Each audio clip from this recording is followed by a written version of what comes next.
स्वागत है आप सबका एक बार फिर। और हम सब आज सुबह से एक ही खबर पर चिंता व्यक्त कर रहे हैं, तस्वीरें देख रहे हैं। हम आपको बता रहे हैं क्या हुआ निसर्ग तूफान के आने के पहले और उसके बाद। हमारे साथ बात करने के लिए इस वक्त एनडीआरएफ के डायरेक्टर जनरल एस एन प्रधान साहब हैं। प्रधान साहब, बहुत बहुत स्वागत है आपका इंडिया टीवी के ऊपर। सब ये जानना चाहते हैं सर इस वक्त कि क्या तूफान का खतरा टल गया है, क्या ये तूफान अब शांत पड़ चुका है या नहीं? ये कहा जा सकता है कि तूफान का खतरा टल गया है, जो द वर्स्ट इज ओवर। जैसे जो लैंडफॉल हुआ है उसके बाद अब 4 घंटे से ज़्यादा हो चुका है और ये हवा की गति जो है काफ़ी कम हो जाती है लैंडफॉल के बाद और वो क्रमशः घटती जाती है। और अभी जो स्थिति है वो नॉर्थ ईस्ट डायरेक्शन में, उत्तर पूर्व के डायरेक्शन में लैंडफॉल करने के बाद उत्तर पूर्व के डायरेक्शन में इनलैंड मूव कर गया है और जितना इनलैंड जाएगा उतना वीक होता जाएगा। अब वो साइक्लोनिक स्टॉर्म हो चुका है और धीरे धीरे वो एक डिप्रेशन में कन्वर्ट हो जाएगा। तो इसलिए ये जरूर कहा जा सकता है कि खतरा टल गया। लेकिन सर खतरा उस वक्त बहुत ज्यादा था जब ये तट पर जब ये हमारे तट से टकराया और उस वक्त आपका और आपकी टीम्स का रोल बहुत अहम था। आपसे हम ये समझना चाहते हैं, जैसे ये निसर्ग तूफान आने वाला है आपको पता लगा, आपने क्या प्लानिंग की, और जब ये तूफान का कहर चल रहा था उस वक्त आपकी टीम्स क्या कर रही थी?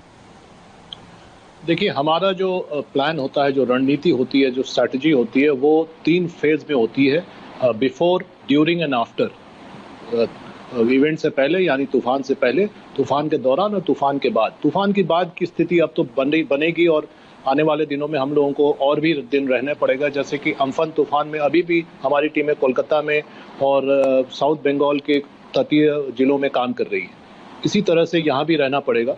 उसको अगर हम छोड़ दें तो ड्यूरिंग साइक्लोन के बारे में मैं बाद में बताऊंगा। बिफोर द साइक्लोन जो हमारा जो प्री डिप्लॉयमेंट होता है, प्रिवेंटिव डिप्लॉयमेंट उसको कहा जाए।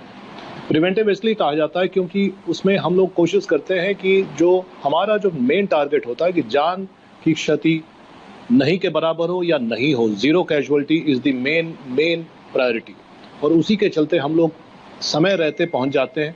हमारे लिए एक गर्व का विषय है कि हमारे जो वैज्ञानिक हैं, मौसम वैज्ञानिक, अब बहुत समय रहते कई दिनों के पहले पूर्वाभास दे देते हैं और पूर्वाभास बहुत सटीक होता है। इस बार भी अगर आप उस लाइन को देखें जिसको पूर्वाभास में दिया गया था कि ये साइक्लोन का रास्ता होगा और एक्चुअल रास्ता देखें तो वो आप दोनों को आप अलग नहीं कर पाएंगे। तो ये कमाल की चीज़ जो है हमारे वैज्ञानिक अब दिखा पा रहे हैं और उनके जो फोरकास्ट के बल पर हम लोग पहले से ही डिप्लॉयमेंट कर लेते हैं।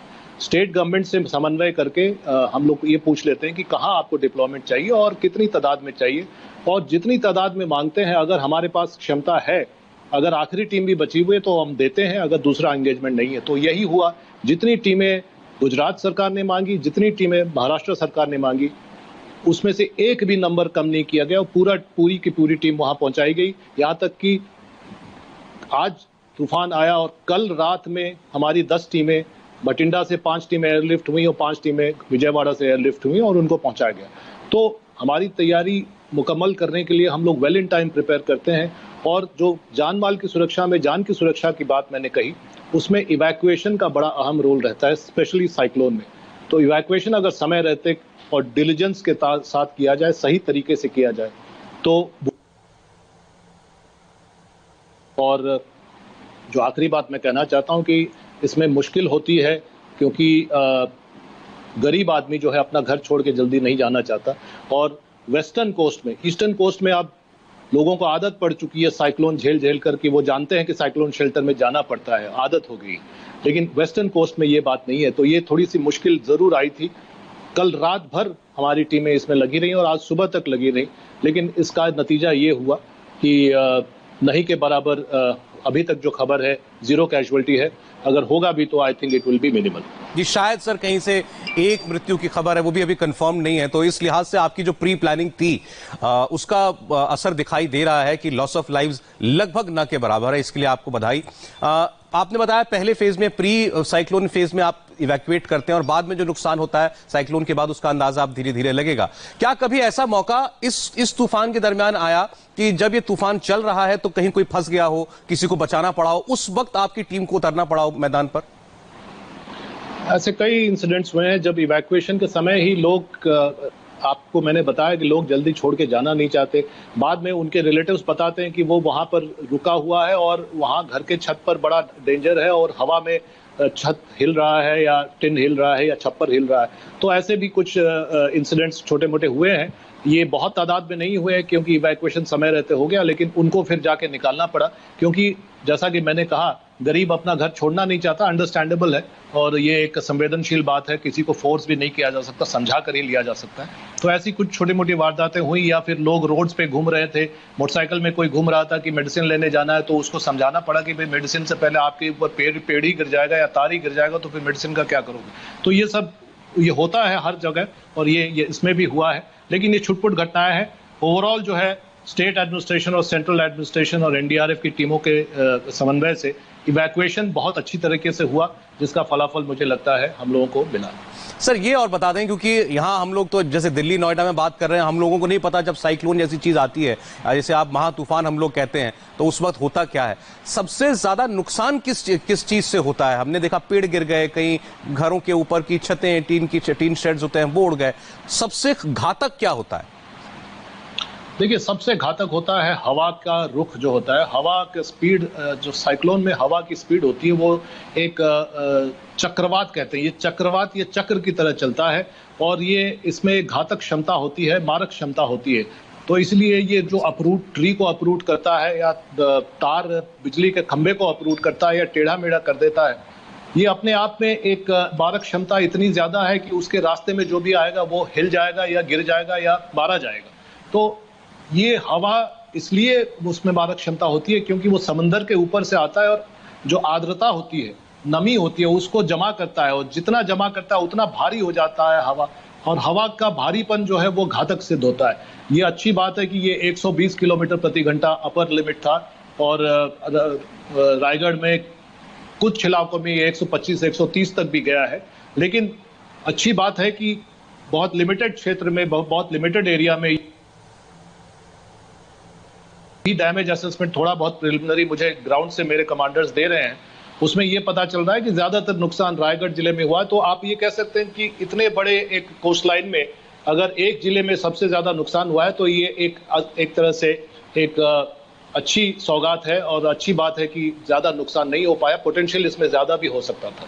सर इसको आप लोग, मैं और समझना चाह रहा हूं क्योंकि आप एक सेंट्रल फोर्स हैं, स्टेट्स में जहां जहां इफेक्ट होना है उन लोगों से आपका तालमेल होना जरूरी है। मौसम विभाग से आप लोगों को पता चलता है कि भाई इसकी ट्रेजेक्टरी क्या होगी, ये कहां कितनी रफ्तार से जाएगा। फिर साथ में केंद्र भी कुछ ना कुछ तो देखता होगा, पता करता होगा। कैसे आप लोग इतनी सारी एजेंसीज मिलकर कैसे काम करते हैं? देखिए, मुझे लगता है कि ये जो होता है हिस्ट्री रिपीट्स इटसेल्फ और हिस्ट्री जो है टीचर्स अस। हिस्ट्री का लेसन जो है वो, अगर हिस्ट्री का लेसन आप नहीं लेते हैं तो हिस्ट्री फिर रिपीट करता है। लेकिन मुझे लगता है कि भारत में हिस्ट्री जो डिजास्टर्स की हिस्ट्री है उससे हम लोगों ने सीख ली है और बखूबी सीख ली है। आपको याद होगा 1999 में उड़ीसा में सुपर साइक्लोन हुआ था और अब सुपर साइक्लोन फिर आया अभी अम्फन के रूप में। मतलब ये दूसरा सुपर साइक्लोन अम्फन था इंडिपेंडेंट इंडिया के हिस्ट्री में बे ऑफ बंगाल के एरिया में। सुपर साइक्लोन के बाद 2001 में भुज अर्थक्वेक आया और उसके बाद थर्ड जो बड़ा डिजास्टर हुआ, 10,000 से ज्यादा तादाद में लोग मरे, वो था सुनामी 2004 में। तो 5 साल के अंतराल में 3 बड़े बड़े डिजास्टर्स हुए। तो इससे जो सीख मिली है, और अब लोगों को लग रहा है, स्टेट गवर्नमेंट्स भी समझ रही हैं कि डिजास्टर गवर्नेंस या डिजास्टर में मैनेजमेंट ये लोगों के हित की बात है और इसको आप नजरअंदाज नहीं कर सकते, दरकिनार नहीं कर सकते। गवर्नेंस का हिस्सा है और अहम हिस्सा है। तो अब स्टेट भी ऑन बोर्ड आ गई हैं, स्टेट एजेंसीज ऑन बोर्ड आ गई, तैयारियां भी स्टेट लेवल पर अच्छी हो गई हैं। और कुछ स्टेट्स तो अब मिसाल के तौर पर, जैसे उड़ीसा जो है मिसाल के तौर पर है कि डिजास्टर को कैसे हैंडल करना है। तो और सेंट्रल गवर्नमेंट ने, प्रेजेंट सरकार ने बहुत इसको सीरियसली लिया है। और आप देख रहे हैं कि जैसे ही सूचना मिलती है, खुद होम मिनिस्टर, प्राइम मिनिस्टर महोदय, कैबिनेट सेक्रेटरी, सब लोग इसमें लग जाते हैं कि इसको किस तरह से हम लोग रिजॉल्व करें, किस तरह से रास्ता रोड मैप बनाए। तो ये मुझे लगता है कि एक फेडरल गवर्नेंस का एक बड़ी अच्छी मिसाल है कि डिजास्टर आते हैं, क्योंकि डिजास्टर कोई बॉर्डर नहीं मानता, स्टेट और सेंटर में फर्क नहीं करता, देशों में फर्क नहीं करता।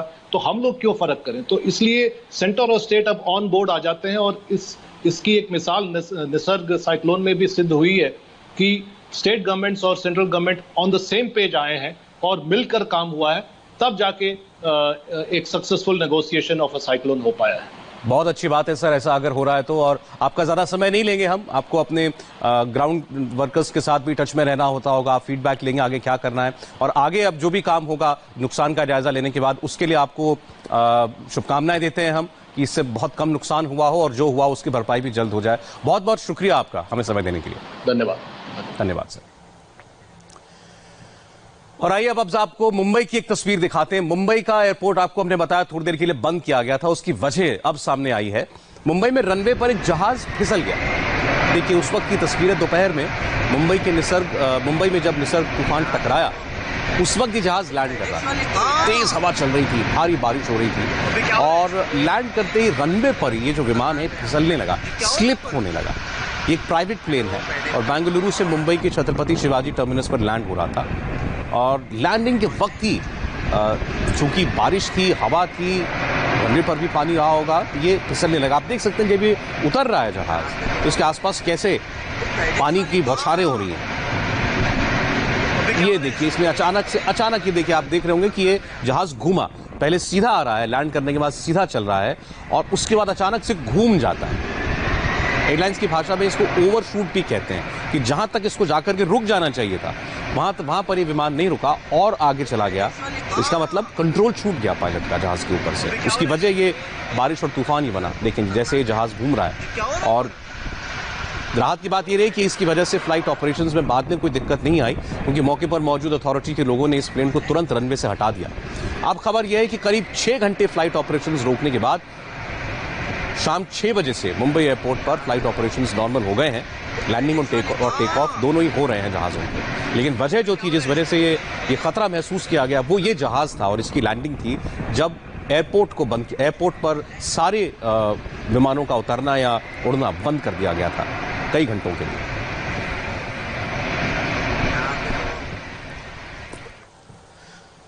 तूफान कहां से गुजरा, जहां से गुजरा वहां क्या महसूस किया लोगों ने। हमारे साथ हमारे कई रिपोर्टर्स हैं जो सुबह से लगातार खुद खतरे में अपनी जान डालकर आपके लिए रिपोर्टिंग कर रहे हैं। गेटवे ऑफ इंडिया से जेपी सिंह हैं, पारस कोठारी हैं नरीमन पॉइंट पर, और दिनेश मौर्य पालघर में हैं। आप तीनों ने जबरदस्त काम किया आज। पहले तो जयप्रकाश, सुबह की तस्वीर याद आ रही है जब जिस जगह अभी आप खड़े हैं, यहां खड़ा हो पाना आपके लिए मुश्किल हो रहा था, इतनी तेज हवा चल रही थी जब अब तूफान टकराया है। तब में और अब में कितना अंतर महसूस कर रहे हैं आप? देखिए सौरभ, काफी अंतर आ गया है। जब हम यहाँ पर पहुंचे तो यहाँ पर खड़ा होना भी मुश्किल था, और यहाँ हमारा कैमरा स्टैंड जो है उसको खड़ा कर पाना तो एक बहुत नामुमकिन सी बात थी। हम ही जो है अपने आप को बचा ले जाएं, ये बहुत बड़ी बात थी। लेकिन अब जो है ये तूफान निकल जाने के बाद यहाँ पर हवाएं बिल्कुल रुक गई हैं, समुद्र की जो लहरें हैं वो भी बिल्कुल रुक गई हैं, और साथ ही साथ जो विजिबिलिटी है वो एकदम क्लियर हो गई है गेटवे ऑफ इंडिया के पास। और यहाँ से रायगढ़ तक का जो कोस्ट है या जो पहाड़ियां हैं एलिफेंटा केव्स की, वो और उसके आगे की पहाड़ियां, ये सारी चीजें यहाँ से नजर आ रही हैं। तो निश्चित तौर पर अब यहाँ पर जो इवनिंग वॉकर्स हैं वो भी आने शुरू हो गए हैं, वो भी देख रहे हैं कि समुद्र में क्या हुआ था, उनको भी बहुत उत्सुकता है ये सब जानने की। लेकिन पूरी मुंबई के अंदर जो भी हुआ है उसके बाद इतना तो कहा जा सकता है कि मुंबई पूरी तरह से तैयार थी, और यही तैयारी जो थी मुंबई की, उसने मुंबई को कम जो है यहाँ पर इसका जो परिणाम है वो बहुत कम भुगतना पड़ा मुंबई को। जो पेड़ गिरे हैं या जो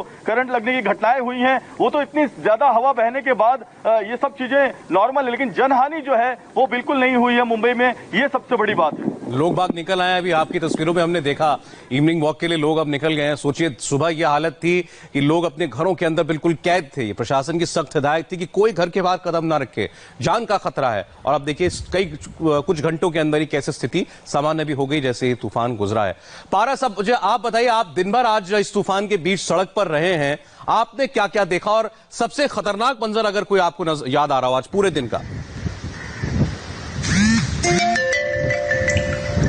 सौरभ, सबसे खतरनाक मंजर तो वो था जब मेरी आंखों के सामने एक भारी भरकम पेड़ 2 गाड़ियों पर गिर गया। पहले मुझे लगा कि कहीं उस गाड़ी में कोई बैठा तो नहीं था, लेकिन जब हम गाड़ी से उतर के वहां तक पहुंचे तब पता चला कि वो गाड़ी रात में पार्क करी गई थी, और तूफान की जो तेज हवाएं थी उसकी वजह से जो पेड़ गिरा, उस पेड़ ने केवल गाड़ी को नुकसान पहुंचाया, कोई जनहानि नहीं हुई, ये सबसे अच्छी बात थी। लेकिन वो मंजर बहुत ही भयानक था जो मैंने अपनी आंखों से देखा, मेरे कैमरामैन ने भी देखा, और उसके बाद ही हम गाड़ी से उतरकर रोड क्रॉस करके उस पेड़ तक पहुंचे और वहां से हमने फिर आपको सारे जो विजुअल्स थे और वहां के जो पूरा मंजर था वो हमने आपको दिखाया। इस वक्त मैं नरीमन पॉइंट पर हूं, जो मुंबई का एक बहुत ही मशहूर पर्यटन स्थल है। तूफान का असर लगभग खत्म होने को आया है, लेकिन फिर भी हल्की हल्की हवाएं चल रही हैं, समुद्र भी लगभग शांत है। और जो इवनिंग वॉकर्स हैं जो यहाँ पर घूमने के लिए आते हैं नरीमन पॉइंट पर, क्योंकि यहाँ पर कोरोना पेंडेमिक होने से पहले हजारों की तादाद में लोग यहाँ पर रहते थे, स्पेशली वीकेंड्स पर, सैटरडे और संडे को बहुत लोग रहते थे। लेकिन आज आप देख सकते हैं कि ये बिल्कुल सड़क जो है वो बिल्कुल सूनी है, सन्नाटा है यहाँ पर। कुछ वक्त पहले जब हम यहाँ पर पहुंचे तो बहुत सारे जो मुंबई कस थे वो यहाँ पर आए थे, पिक्चर्स ले रहे थे, सेल्फीज ले रहे थे। लेकिन मुंबई पुलिस की गश्त लगातार यहाँ पर चल रही है। मुंबई पुलिस बाइक्स और अपनी पीसीआर वैन्स के साथ लगातार यहाँ पर आ रही है, और जो भी पर्यटक या फिर जो भी मुंबई कर घूमने के लिए यहाँ पर आए, आप देखिए यहाँ पर मेरे सामने ये गाड़ी यहाँ पर खड़ी है, लोग यहाँ पर घूमने आए थे और अभी पुलिस की एक बाइक यहाँ पर आई है। ये अभी इस गाड़ी को यहाँ से जाने के लिए कह रहे हैं कि यहाँ पर अभी रुकना बिल्कुल भी सेफ नहीं है। और यही नजारा पिछले 1 से 1.5 घंटे से मैं लगातार देख रहा हूँ कि लोग यहाँ पर आ रहे हैं, सेल्फीज खींच रहे हैं, पिक्चर्स खींच रहे हैं, लेकिन मुंबई पुलिस लगातार यहाँ पर गश्त लगा रही है, बार बार यहाँ चक्कर लगा रही है और किसी को भी यहाँ पर रुकने नहीं दे रही है। कुछ मतलब अभी भी पुलिस प्रशासन ये चाह रहा है कि लोग अभी घरों के बाहर न निकलें। तेज बारिश हुई है वहां पर अभी तक और कुछ इलाकों में शायद हो भी रही है, तो ये हिदायत हमारी भी होगी कि थोड़ी देर आप लोग और घरों में अपने रुक जाएं। दिनेश मौर्य पालघर में है, पालघर में इस तूफान ने बहुत नुकसान नहीं किया, तेज हवाएं वहां पर जरूर चली हैं। हम थोड़ी देर पहले डीजी साहब जो है एनडीआरएफ के, उनसे बात कर रहे थे दिनेश, नुकसान का उन्होंने बताया कि एक जिला रायगढ़ है जहां पर सबसे ज्यादा इस तूफान की वजह से नुकसान हुआ है, उसके अलावा कमोबेश बाकी कोस्ट लाइन जो है वो शांत रही है। जी बिल्कुल, देखिए मैं आपको जो यहाँ के दृश्य दिखाऊंगा और साथ ही बताऊंगा किस तरह से तूफान, ये जो निसर्ग तूफान था या फिर कोई अन्य भी तूफान हो, जब भी कोई तूफान आता है तब की पहले की स्थिति क्या थी, तूफान के दौरान क्या स्थिति है वो दिखाई, लेकिन तूफान गुजर जाने के बाद निसर्ग कितना खूबसूरत हो जाता है, शांत हो जाता है, ये इन दृश्यों को देखकर आप अनुमान लगा सकते हैं। इसी तरह से लगभग यही दृश्य उन तमाम समुद्र तटों पर है, उन तमाम समुद्र किनारों पर है, बीचों पर है, जहां जहां से तूफान गुजरा, जहां जहां इस तूफान की वजह से जो है काफी ज्यादा क्षति पहुंची थी। तो यही निसर्ग की शायद खूबसूरती है। इस तूफान का भी नाम निसर्ग था कि इसे प्रिडिक्ट कर पाना बहुत मुश्किल है, जैसे खुद डीजी साहब भी कह रहे थे, इसे कोई प्रिडिक्ट नहीं कर सकता। तो कल से ही आज दोपहर तक यहाँ पर लोग डरे सहमे हुए थे कि तूफान आएगा तो यहाँ पर मूसलाधार बरसात होगी, तेज हवाएं चलेंगी, निचले इलाकों में पानी भर जाएगा, 21,000 की आबादी यहाँ पर जो है वो अफेक्ट हो सकती थी, लेकिन ऐसा कुछ नहीं हुआ। यही जो प्रिडिक्ट ना कर पाना निसर्ग का, यही खूबसूरत है। बहरहाल चलिए, फिलहाल जो तूफान का जो खतरा था वो पूरी तरह से टल चुका है। जी ठीक है दिनेश, अच्छी बात है, पालघर के लोग सुरक्षित रहे पूरे तूफान से। आप लोगों के पास फिर लौटेंगे हम। इंडिया टीवी के संवाददाता राजीव सिंह वो रायगढ़ के अलीबाग में थे, रायगढ़ जैसा हमने बताया जहां सबसे ज्यादा नुकसान हुआ। ग्राउंड पर उतरकर निसर्ग तूफान से हुई तबाही की कवरेज राजीव ने की और एक रिपोर्ट उन्होंने भेजी है। उसे देखकर तो ये लगता है कि रायगढ़ में एक दो नहीं बल्कि सैकड़ों जगहों पर बड़े बड़े दरख्त उखड़ गए। रायगढ़ जिले के अलीबाग में इस वक्त मैं मौजूद हूं और आपको तस्वीर दिखाता हूं कि किस तरह से निसर्ग तूफान ने तबाही मचाई है रायगढ़ जिले में। ठीक मेरे पीछे आप देखिए एक विशालकाय पेड़ जो है सैकड़ों साल पुराना था और ये इस तूफान के चलते गिर पड़ा है और इसकी तमाम जड़ जो है वो उखड़ चुकी है। आप देखिए जमीन के अंदर मिट्टी के साथ में जो पूरी की पूरी जड़ है इस पेड़ की, उसके साथ में उखड़ गया है, क्योंकि 100 किलोमीटर से ज्यादा की रफ्तार से तेज हवाएं चल रही थी और इस वजह से ये सैकड़ों साल पुराना जो पेड़ था वो इन तेज हवाओं को बर्दाश्त नहीं कर पाया। और अब देखिए पूरा पेड़ किस तरह से भरभरा कर गिरने के बाद में किस तरह से इसकी टहनियां तक टूट गई है। इससे आप अंदाजा लगा सकते हैं कि कितने बड़े पैमाने पर यहाँ पर निसर्ग तूफान के चलते रायगढ़ जिले में तबाही का मंजर जो देखने को मिल रहा है वो यहाँ पर आपको प्रतीत होगा इन तस्वीरों के जरिए।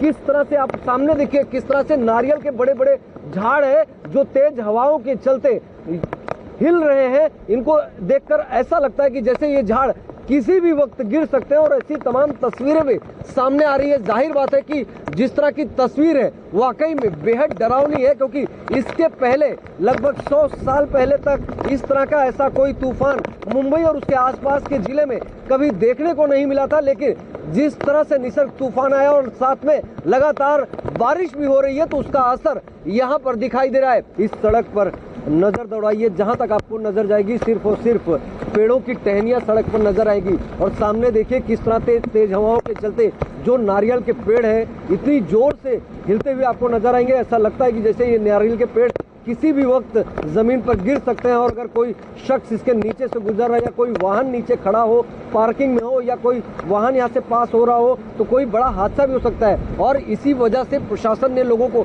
चेताया था कि अपने घरों के बाहर ना निकले, क्योंकि जब इतने बड़े पैमाने पर तेज हवाएं चलेंगी तो निश्चित तौर पर इस तरह के कई बड़े हादसे सामने आ सकते हैं कि जब कई पेड़ पौधे जो हैं बड़े बड़े वो भी गिर सकते हैं, तो कोई बड़ा हादसा हो सकता है।